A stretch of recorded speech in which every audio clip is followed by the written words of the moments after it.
ময়মনসিংহ জেলা থেকে মোহাম্মদ মাসুদ আলম ভূঁইয়ার তথ্যচিত্রে দেখুন বিস্তারিত।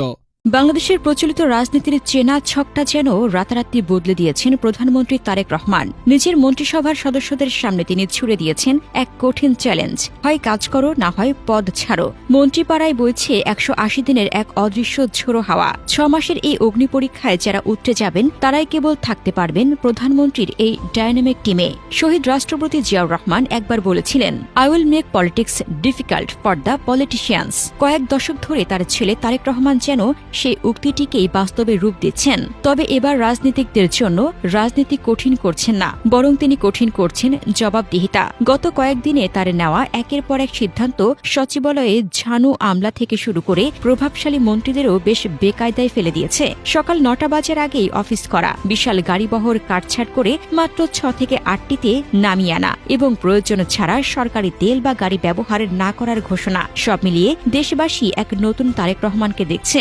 আগে দেখা যেত ৪৩ জন মন্ত্রী প্রতিমন্ত্রীকে কার্যালয়ে ডেকে আনা হতো, কিন্তু এখন জটলায় রাতে প্রধানমন্ত্রী নিজেই ছুটে যাচ্ছেন সচিবালয়ে। তার এই উল্টো স্রোতের রাজনীতি এখন কট্টর সমালোচকদেরও প্রশংসা কুড়াচ্ছে। তবে মূল চমকটা রাখা হয়েছে ১৮০ দিনের কার্য মূল্যায়নে। শোনা যাচ্ছে দ্রুতই মন্ত্রিসভার আকার বাড়বে, তবে সেখানে জায়গা পাওয়া বা টিকে থাকার একমাত্র শর্ত হল পারফরমেন্স। কোনো তদবির বা পুরনো পরিচয় এখানে কাজে আসবে না। যারা নির্দিষ্ট সময়ের মধ্যে কার্যকর ফলাফল দেখাতে পারবেন না তাদের হয় মন্ত্রণালয় বদল হবে, নয়তো সরাসরি অব্যাহতি দেওয়া হবে। নির্বাচনে বিশাল জয়ের পর পরাজিত রাজনৈতিক দলগুলোর সাথে শুভেচ্ছা বিনিময় কিংবা বিরোধী নেতাদের বাসায় সশরীরে গিয়ে দেখা করার মতো ঘটনা বাংলাদেশে আগে কখনো দেখা যায়নি। তারেক রহমান স্পষ্ট বুঝিয়ে দিচ্ছেন, তিনি কেবল ক্ষমতার জন্য নয়, বরং দেশ গড়ার এক সুনির্দিষ্ট মাস্টার প্ল্যান নিয়ে মাঠে নেমেছেন। বদলানো বাংলাদেশের এই রূপ দেখে সাধারণ মানুষের মনে এখন বড় আশা। রাজনীতির ময়দানে কাদা ছোড়াছুড়ির বদলে এখন গুরুত্ব পাচ্ছে কাজ। প্রধানমন্ত্রীর এই কঠোর অবস্থান যদি শেষ পর্যন্ত বজায় থাকে তবে দেশের প্রশাসনিক ব্যবস্থায় এক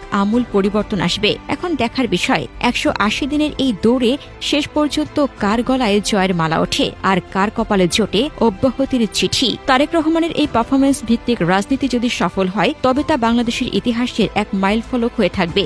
জনগণ এখন আর ভাষণ চায় না, তারা চায় দৃশ্যমান উন্নয়ন আর সুশাসন। ১৮০ দিনের এই ছোট সময়টুকু আসলে এক বিশাল পরিবর্তনের শুরু হতে পারে। সময় এখন বলে দেবে সচিবালয়ের এই নতুন তৎপরতা কতটুকু টেকসই হয়।